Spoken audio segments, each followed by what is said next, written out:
जी बिस्मिल्लाह जी, अस्सलाम वालेकुम। अल्लाह पाक की बारगाह में दुआ है कि इस खूबसूरत गुलाब के फूल की तरह आप भी सदा खिले फुले रहें और आपकी ज़िंदगी बागो गुलजार बनी रहे। आमीन सुम आमीन। और नाम मोहम्मद सल्लल्लाहु अलैहि वसल्लम के सदक़े वसीले अल्लाह ताला आपकी सारी मुश्किलों को आसान करे। आमीन सुम आमीन। तो ये देखें जी, एक बहुत बड़ा क्यारा ये आज टास्क लिया मैंने अपने सर पे, इसकी सफाई करनी है बाकायदा से। और ये इतनी जड़ी बूटियां हैं इसमें कि भरा पड़ा है। और ये इस जगह पे पूरा जंगल बना हुआ था, घनी झाड़ियां थी। जब हम लोग यहाँ शिफ्ट हुए तब से सफाई शुरू हो रही है इस क्यारे की। और मेरी सास अम्मी आई, उन्होंने भी इस पे बहुत मेहनत की। मिल के हमने ये सारी झाड़ियाँ काटी, दरख्त साफ़ किए।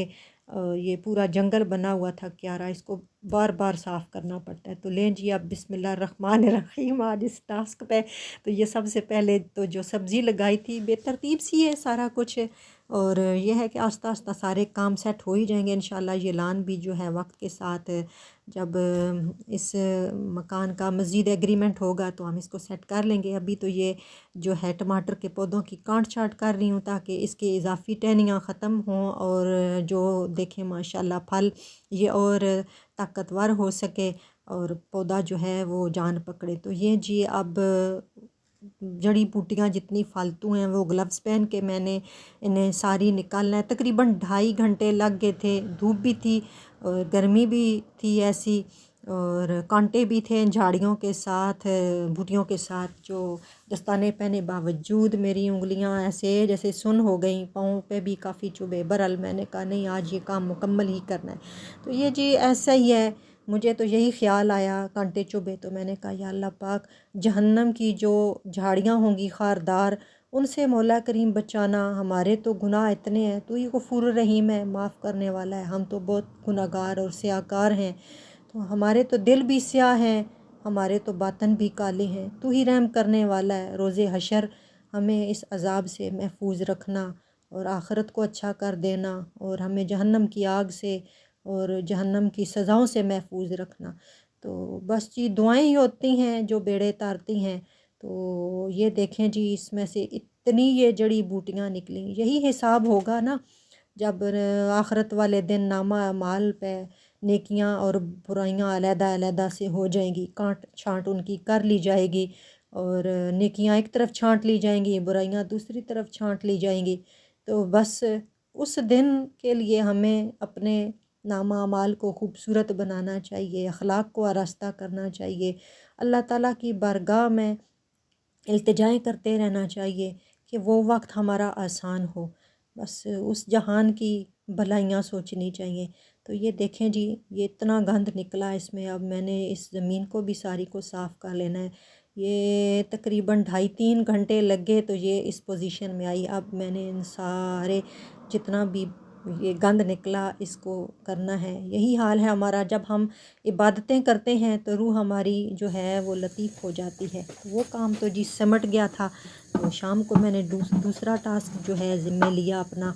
तो इसी तरह टास्क जो है मुंतखब करते रहना चाहिए, मसरूफ़ियत भी मिल जाती है। और हम औरतें जो हैं छोटी छोटी बचतें ही करती हैं। ये जी बाल्टी थी, मैंने कहा पाट क्या लेना, इसी से बेहतरीन हम काम चला लेते हैं। तो ये देखें जी, इसको होल कर लिए, सीख पे जो है वो गर्म करके चूल्हे पे। तो अब इसमें ये सोइल डाल रही हूँ, मिट्टी। और मेरा न्याज़बो का पौधा है छोटे से पार्ट में, वो थोड़ा सा कमज़ोर हो रहा था, उसको मुंतकिल करना था बड़े पार्ट में। और ये जी अल्लाह का नाम ले के तो दुरूद पाक पढ़ के तो इसको मैंने मुंतकिल किया इसमें, ताकि ये सदाबहार रहे और ये खूब फल फूल लगाए।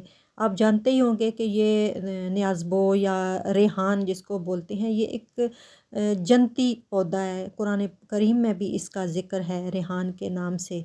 तो बहुत सारी बीमारियों में भी ये शफा याबी का बायस बनता है, खुशबू भी बखेरता है। और सबसे बड़ी बात इसकी ये भी मैंने सुनी, बाबा जी मेरे फरमाते थे कि जिस घर में ये पौधा हो तो जादू वगैरह का असर भी नहीं होता उस घर में। यानी एक बरकत होती है ना हर पौधे की, निस्बत होती है। ये जी लग गया, अब इसको पानी देना। तो फिर मैंने इरादा किया कि चलो अब सारे पौधों को ना جو ہے طاقتور بنانے کے لیے ٹانک دیتے ہیں۔ بی بی جی جو میری والدہ تھیں وہ ہمیں وائٹ ایلن سیرپ پلاتی ہوتی تھی بچوں کو نا، کہ ان کی ہڈیاں وغیرہ ڈاکٹر دیتے تھے، ملٹی وٹامن سیرپ ہوتے تھے، تو وہ منہ میں لے کے تو میں رکھ لیتی تھی، اس کا ذائقہ نہیں اچھا لگتا تھا، تو سائڈ پہ جا کے تو اس کو اگل دینا۔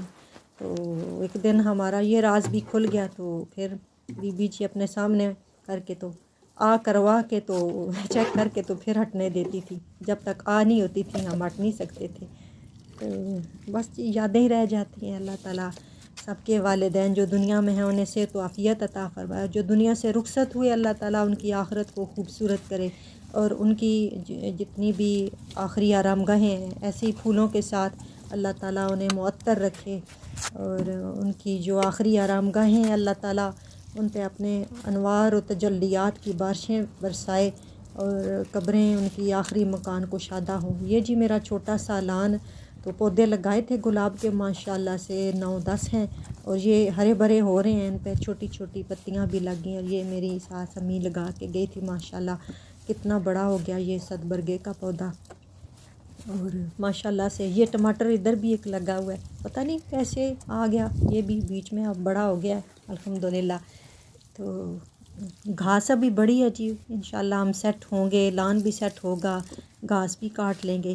تو بات ہو رہی تھی کل، ایک بہن اپنے مسئلے ایسے شیئر کرتے ہیں لوگ، تو اپنے مطلب نا بچوں کے رشتے کے حوالے سے بہت لوگ بات کرتے ہیں کہ رکاوٹیں ہیں نا، تو بس مجھے خیال آیا کہ کیوں نہ اس حوالے پہ بھی تھوڑی سی بات کر لی جائے نا۔ درود ابراہیمی جو ہے وہ صبح فجر کی نماز کے بعد اور شام کو مغرب کی نماز کے بعد 175 بار درود ابراہیمی اس نیت سے پڑھ کے دعا کریں تو بہت جلد نیک اور اچھے رشتے کا اللہ کریم اپنے فضل و کرم سے انتظام فرما دیتا ہے، رکاوٹ دور ہو جاتے ہے، اور 21 دن تک برابر یہ عمل کر لیا جائے تو بہت فائدہ ہوتا ہے درود ابراہیمی۔ تو آپ یہ کوشش کریں کہ والدین میں سے نا کوئی یا خود لڑکا یا لڑکی بھی کر سکتے ہیں، ماں یا باپ بھی کر سکتے ہیں، بہتر ہے کہ سارے فریق مل کے کریں نا، 175 بار صبح 175 بار شام، بہت اچھا لگتا ہے۔ یہ دیکھیں پودوں کو سنبھالنا دیکھنا، یہ میرے اس پودے نے بھی خوبصورت سے پھول نکالے۔ تو اللہ تعالیٰ آپ سب کو خوش رکھے۔ آج کی ویڈیو آپ کو کیسی لگی، لائک اور سبسکرائب ضرور کر دیجیے گا، اپنا خیال رکھیے گا، اللہ حافظ۔